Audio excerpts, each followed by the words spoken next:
Hi friends, welcome to my channel Learners World. In this video, we'll be looking for table in Excel.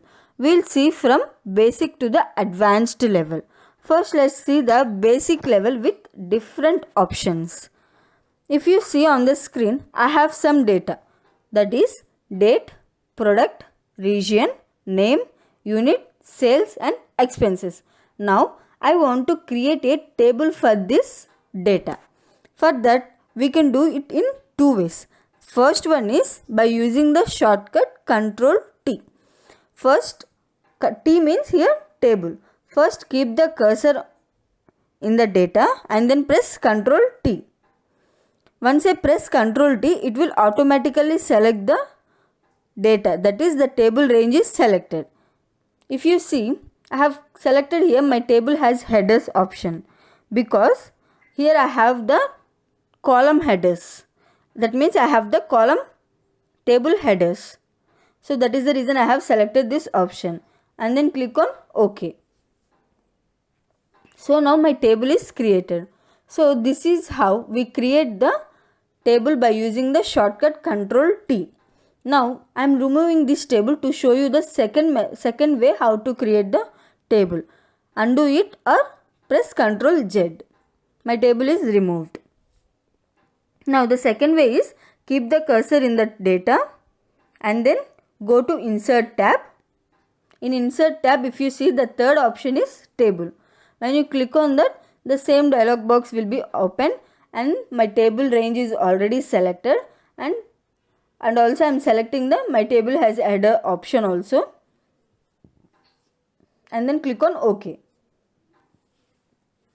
Again my table is created. So this is the second way how can we create the table. Now let's see some more options.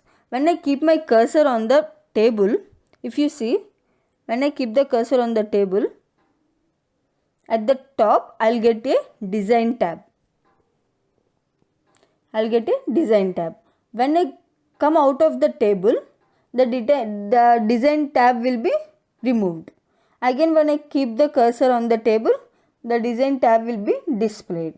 So in this design tab, we will see one by one all the options. First one is header row. What is this header row? When I click on it, the header will be removed. If I don't want the header, we can remove it. Again if I want, I'll just re-click it and the header will be displayed. So this is how header row will be useful. Next one is banded rows. What is banded rows? Is alternate rows have been colored. When I click on this banded row option, the alternate rows are colored. If I want to remove it, I'll just click it again on the banded rows. So this is how banded rows will be useful. Next is banded columns. To color the alternate columns. When I click on it, just see the difference. When I'm clicking on it, the alternate columns have been colored. Again if I don't want, just you can click on it. So this is how banded columns will be useful. And next one, if you see at the top, we'll have two options. First column and last column. The first column is, when I click on the first column of my table will be highlighted. And if I don't want to highlight, just again re-click it. Again if I want, I'll just click on it. The last column is, the last column of the table will be highlighted when I click on it. That means my expenses column will be highlighted. See this, my expenses column is highlighted. If I don't want, I can just re-click it. So this is how last column will be useful. Next one is filter button.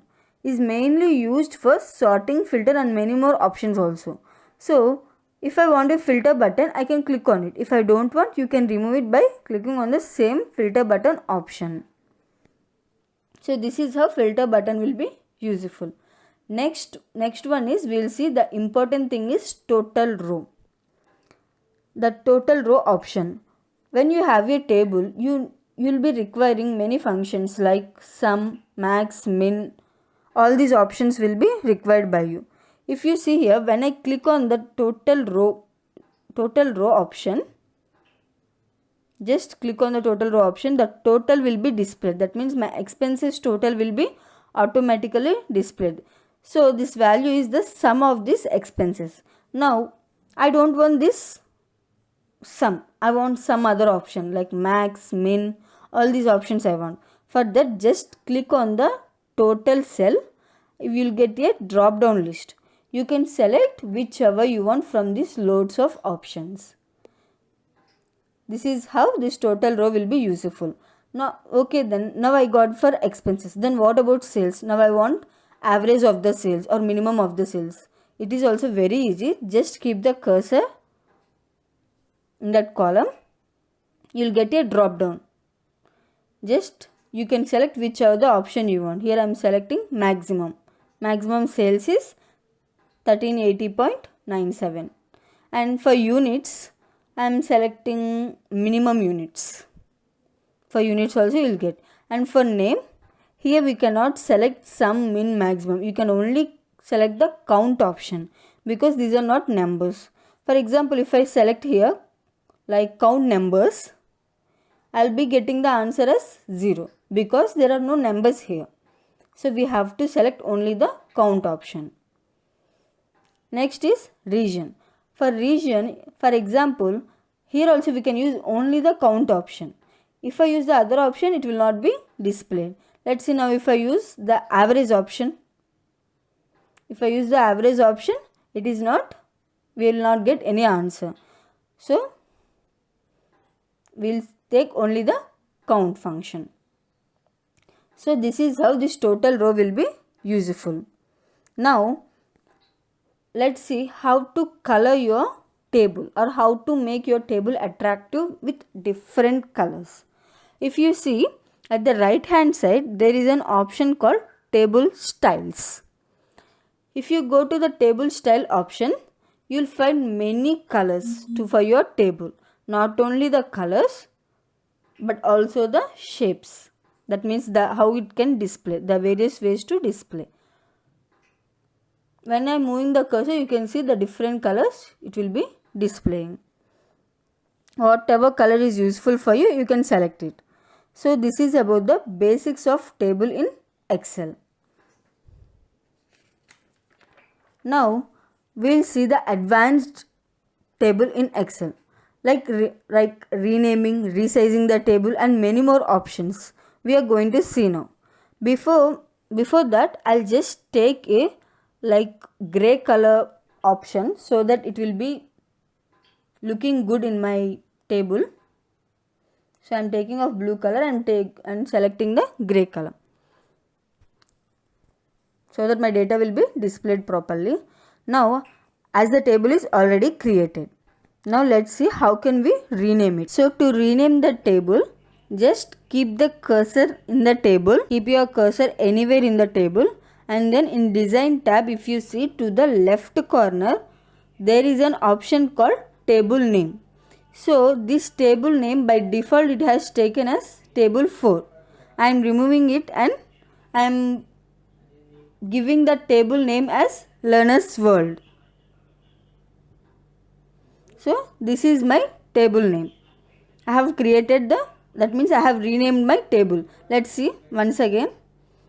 Keep the cursor in the table and then in design tab you can find the table name. So my table name is Learner's World. You can see it in the drop down list. So this is the table name. The main use of this rename option is, suppose you are in some other sheet.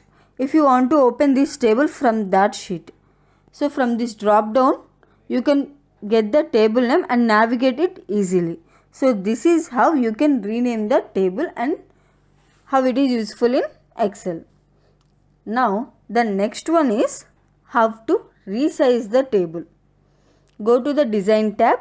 Below the table name, if you see, there is an option resize table. Before going to that, now for example in this table I don't want this expenses column. I want to remove as a table this expenses column. For that, go to resize table. When you click on that, you will get a dialog box, that is resize table option. Here if you see, the table range is selected. So now you can select the data range of your table, how much you want. Here till G16 it was there. Now I want only till F16. So I am removing G and placing it as F. And then click on OK.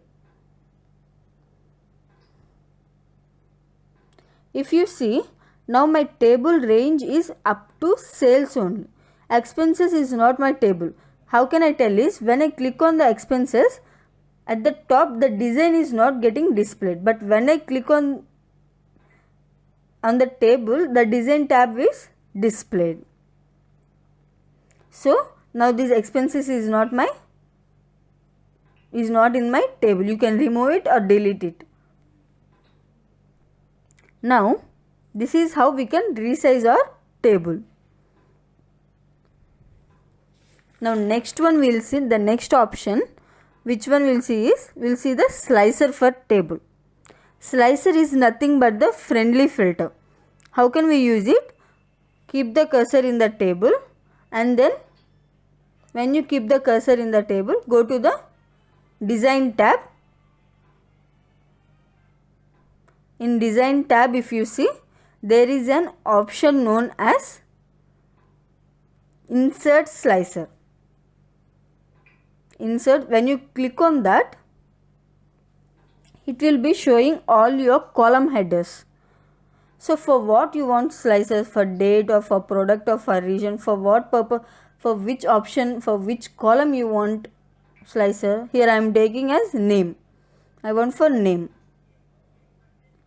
And then after selecting name, click on OK.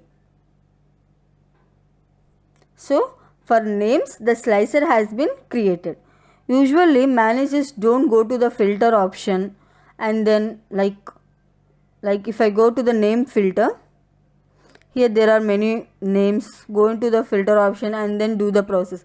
They simply select this slice option and then get their data in a precise manner.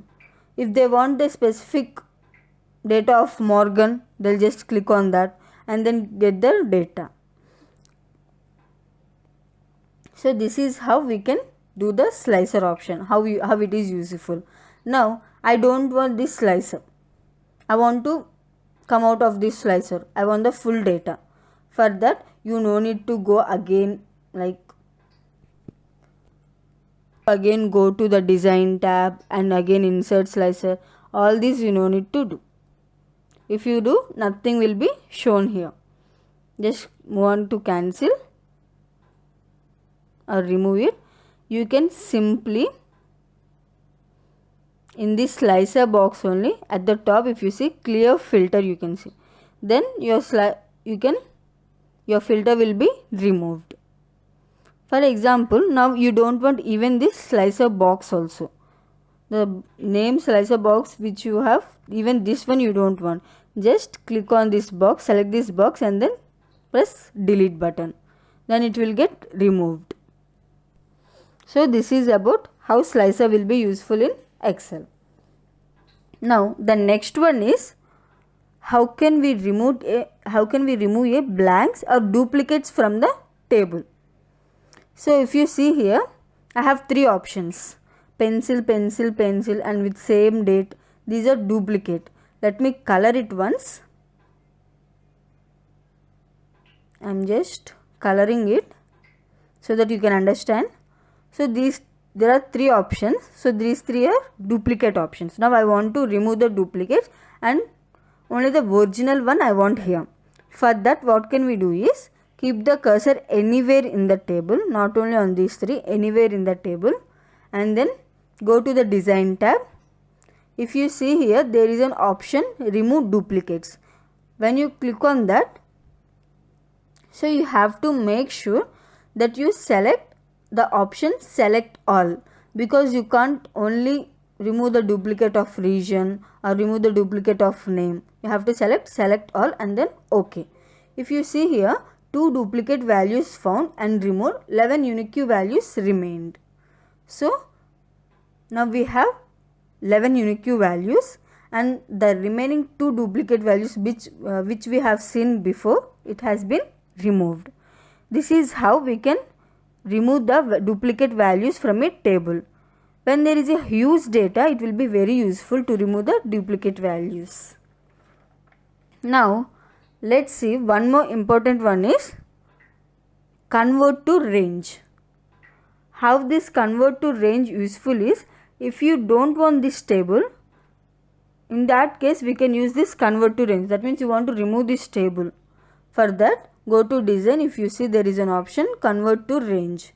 It will ask, do you want to convert the table to the normal range? Click on S. So now my table has been removed. How can I tell that my table format has been removed is, before when I click on the table, at the top design option will be displayed. But now when I click on this data, see, there is no design at the top, there is no design tab. That means my table format has been completely removed. So this is how this convert to range will be useful. That means my table will be converted to the normal range. My table range will be converted to the normal range. So this is about the table in Excel from basic to the advanced level. For more videos of Excel, please subscribe to our channel. Thank you.